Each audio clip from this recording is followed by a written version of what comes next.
I'm going to talk about a poem by Edwin Morgan, Scottish concrete poet and Scottish poet of many kinds of poetry.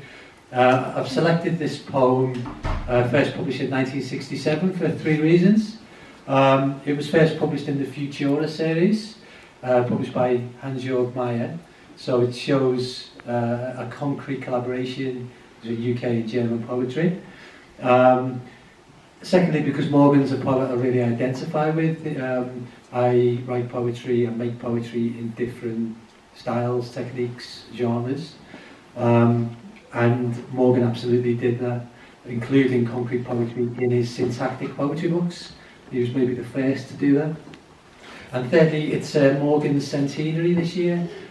He died 10 years ago, but he would have been 100 this year.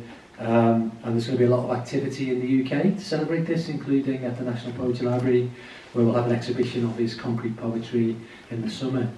And I'm just going to start, before we get to the poem, just by showing how Morgan was a connector of concrete poetry. So the concrete poetry movement didn't just happen. It happened through a number of chance relations. And I'll show you this quotation.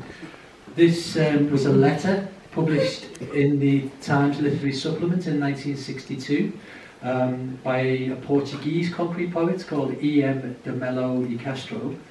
And he had read an article about computer poetry, and he wrote to the TLS to say, "Sir, I have read with great interest the article Poetry, Prose and the Machine by a special correspondent in your issue of May the 4th, but I cannot help feeling surprised at his not mentioning the increasingly important movement of Poesia Concreta. This originated in Brazil and is now reaching Portugal. In fact, Poesia Concreta is a successful experiment in ideogrammatic or diagrammatic writing and poetic creation precisely on the lines to which your correspondent refers. This kind of experiment is slowly replacing the traditional descriptive method of communication by a visual, compact, ideogrammatic way of bringing about and conveying complex and subtle relations amongst ideas, images, words, things, etc. Poesia Concreta is arousing a wave of interest both in Brazil and in Portugal, especially among young people and the most advanced poets." So this is probably the first mention of concrete poetry in the UK. Edwin Morgan sees this letter and he writes to the writer of the letter, Castro, and Castro then sends Edwin Morgan an anthology of Brazilian concrete poetry. On the back of that, Morgan begins to write to Augusto de Campos in Brazil, and starts to translate some of de Campos's poems into English. But just as importantly, Morgan also gives the letter to Ian Hamilton Finlay, and Finlay begins to include concrete poetry in his magazine, The Poor Old Tired Horse. And so begins a correspondence between Brazil and the UK, and this led to activity in England as well. Dom Sylvester Guido, the monk concrete poet, began to activate a group around him on the strength of these ideas that were coming into the UK. And of course we had Gomringer here last night, and shortly after this Morgan makes contact with Gomringer, and that kind of triangle forms between the different groups.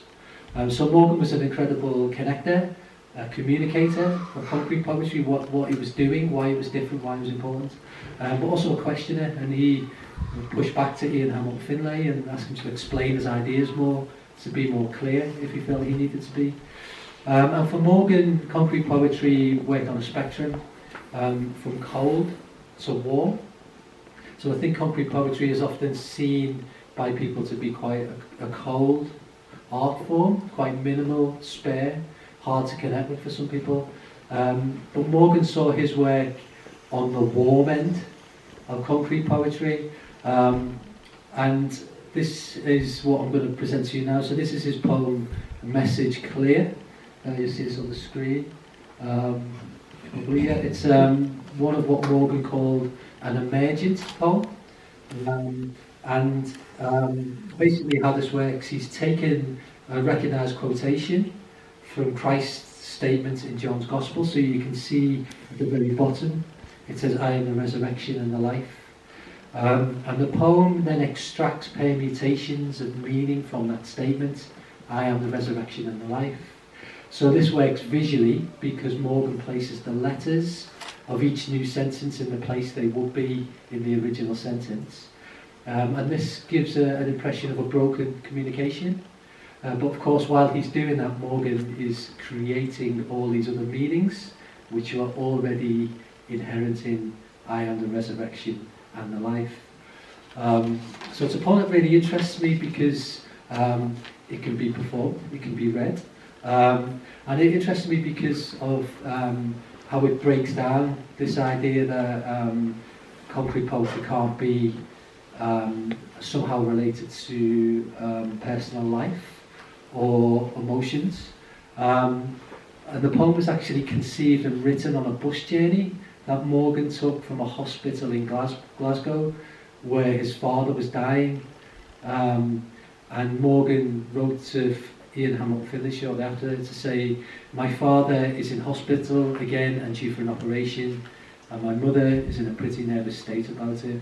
It is cancer and of course serious.